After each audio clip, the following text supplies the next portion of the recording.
And we are now live with our very own reporter, Karen Vandenbroek, virtually to discuss about the matter.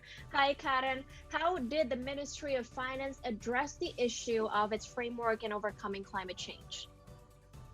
Yes, Krizia. So, as a part of the G20 Presidency of Indonesia movement, the Ministry of Finance of Indonesia is also taking part in creating a commitment to overcome the potential threat of climate change. The Indonesian government will always strive to be consistent in reducing the carbon dioxide or CO2 emissions and even plans to reach net zero emissions by 2060.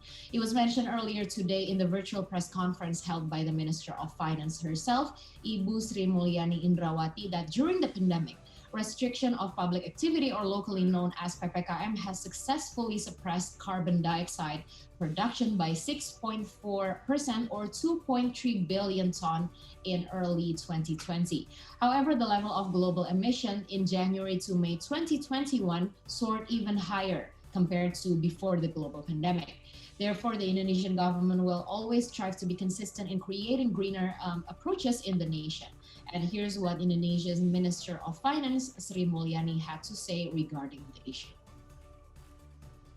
Seated within a safe distance, then Yang diinginkan dunia adalah masyarakat tetap bisa melaksanakan kegiatan ekonomi dan terutama untuk negara-negara berkembang maupun emerging seperti Indonesia tetap bisa melaksanakan program-program pembangunan untuk kesejahteraan masyarakatnya, namun bisa menurunkan upaya CO2, upaya penurunan CO2 di dalam rangka menghindari apa yang disebut catastrophic consequences dari climate change atau konsekuen katastrofik dari climate change.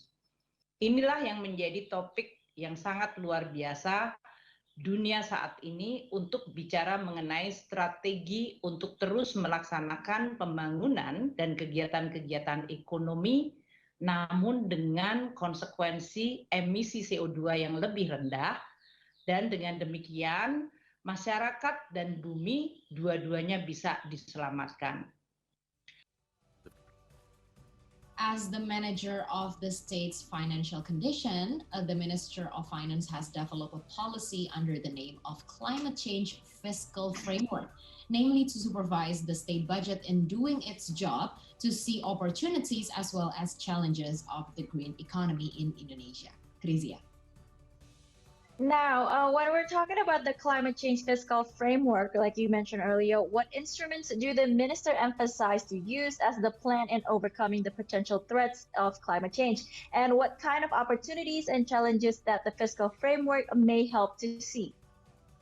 Yes, Yani. So, as the minister responsible for the whole financial condition and system in the nation, the Minister of Finance has made the climate change fiscal framework that uses instruments like supervising the state revenue, the state tax. So, the Ministry of Finance would be able to provide incentives to those getting the opportunity to invest in green industries or economy. The framework also includes carbon tax, which is said to be able to encourage economic behaviors, especially to private sectors to internalize their economic activities in the form of carbon emissions in the investment calculation. Although on this one, since this is a new instrument of tax, the Ministry of Finance will continue to communicate and educate all stakeholders, including entrepreneurs, as to how this instrument can be used to increase appetite or desire to invest in environmentally friendly fields. Another thing that the ministry does is to support climate change through the state budget, through expenditure side, both goods and as well as capital expenditures. In this case, the Ministry of Finance has introduced climate budget tagging, or marking of the budgets from the government dedicated to climate change. The Ministry of Finance believes that addressing potential threats of climate change is a shared commitment among the country, and every party has to take their part in preventing it, especially in using the state financial instruments such as the state budget in order to assist Indonesia's transmission towards a greener economy, meaning to improve the people's welfare, creating new job opportunities, grow the economy, but still we have to maintain our planet's sustainability. We have to protect our Earth together, and we have to guard against the possible threat of catastrophic climate change. Yani. Right, Karen, Krizia again here. You just mentioned the state budget as the Ministry of Finance's instruments, as well as in supervising the climate change framework. Now, how does it work exactly?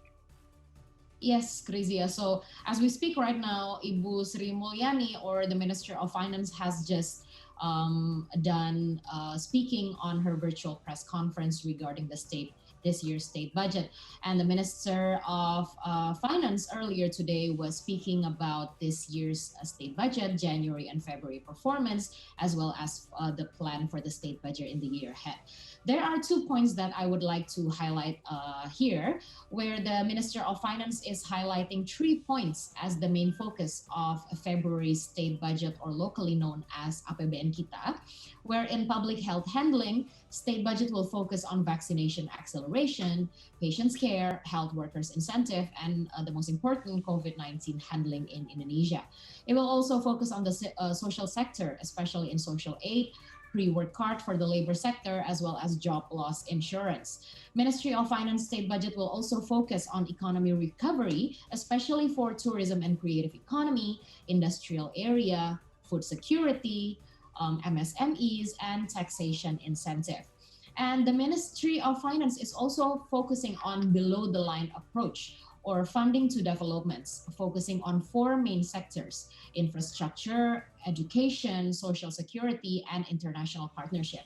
In total, the ministry is preparing the budget to around more than 182 trillion rupiah to make sure that the state budget will be used accordingly, especially in accordance to its initial focus in economic recovery and post-global and national pandemic, as well as going towards a greener future of the nation as well as the world. Back to you, Krizia. Karen Vandenbroek reporting from the comfort of her home. Thank you, Karen.